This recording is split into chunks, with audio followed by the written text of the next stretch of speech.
The crowd in a local train of Uttar Pradesh was as usual.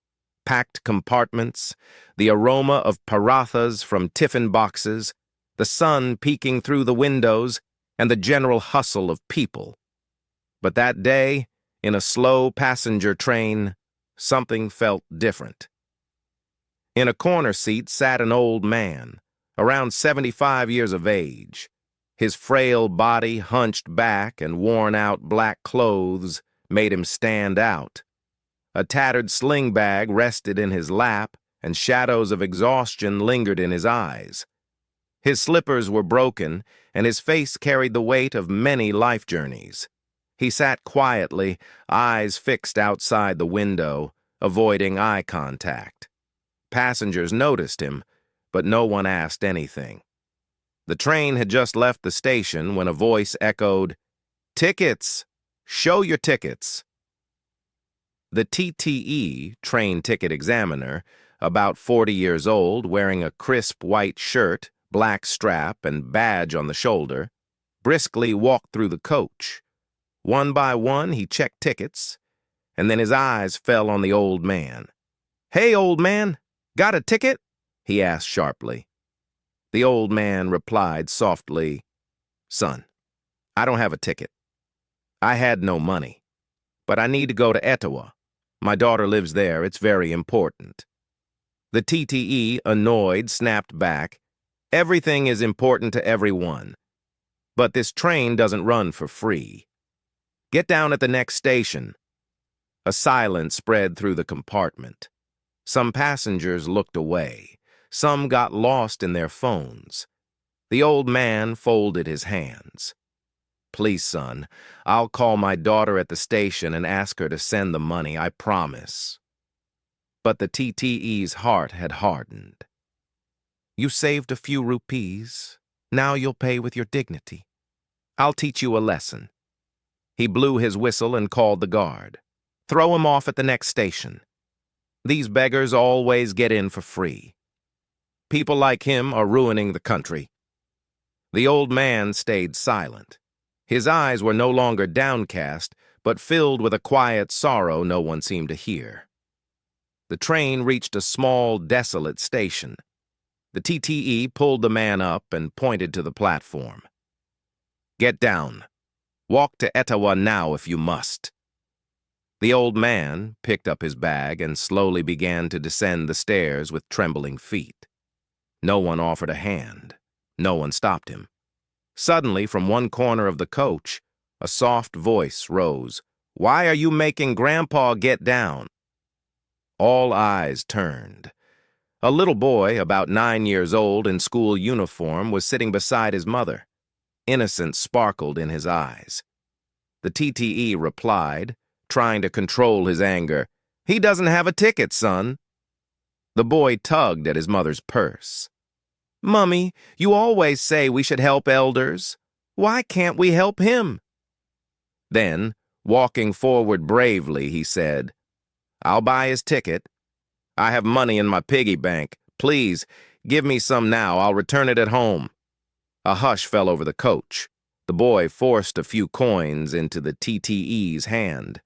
"Please, Uncle, don't make Grandpa get down." The TTE hesitated. His expression softened. Slowly, he stepped off the train and walked toward the old man, who now sat on a bench on the empty platform, tired yet with a glimmer of hope in his eyes. The TTE stood quietly for a moment. Then, clearing his throat, he said, "Baba, please come back. That child bought your ticket." The old man looked up, surprised. "Which child?" "That little boy in the school uniform. He gave money for you. Anyone else might have stayed silent, but not him." Tears welled up in the old man's eyes. He couldn't speak. He simply bowed his head, folding his hands in gratitude, as if witnessing both the deepest insult and the greatest grace of his life in a single moment. As he re-entered the coach, all eyes were now on him, but this time, not with contempt, but with guilt and shame. The boy sat quietly, now resting on his mother's shoulder. The old man gently walked up to him, placed a trembling hand on his head, and asked, "What's your name, son?" "Arav," he smiled. "What you did today, I'll remember it forever. May God make you a great man." Arav smiled. "Grandpa, you're already great. I just did a small thing." A middle-aged man beside them stood up. "Baba, please sit here." And now those who had remained silent minutes ago, distracted in their phones, were giving up their seats, bowing their heads. Their conscience had awakened, thanks to the pure heart of a child. The TTE returned to the coach, his tone no longer harsh. "Forgive me, Baba. Sometimes duty makes our hearts rigid. But this child reminded me, before anything else, we must be human."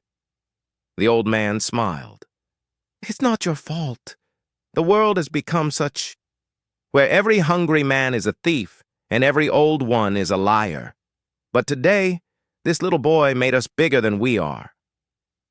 The train began to move again.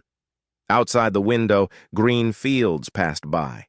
Inside, a new warmth had spread, not from a government policy, nor a badge, but from a small, innocent heart. One that doesn't judge by age, caste, or class, only by humanity. The train was nearing Etowah, where the old man's daughter lived, whom he was going to meet after many years. The coach was quiet now, but in that silence there was a deep echo, the echo of Arav's kindness. The old man, still sitting beside Arav, slowly opened his sling bag. From inside, he pulled out a small box of sweets. "Son, I brought this for my daughter, but now I feel you deserve it more." Arav hesitated, but the old man gently placed it in his hands. "You saved my dignity, son. Compared to that, this sweet box is nothing." Arav's mother, who had watched all of this silently, pulled her son into an embrace. "Today, you taught your mother what true humanity is." The train whistled. Etowah Station had arrived. The old man stood up, adjusted his bag with trembling hands, and walked toward the door. Then he paused, turned, and looked at the entire coach.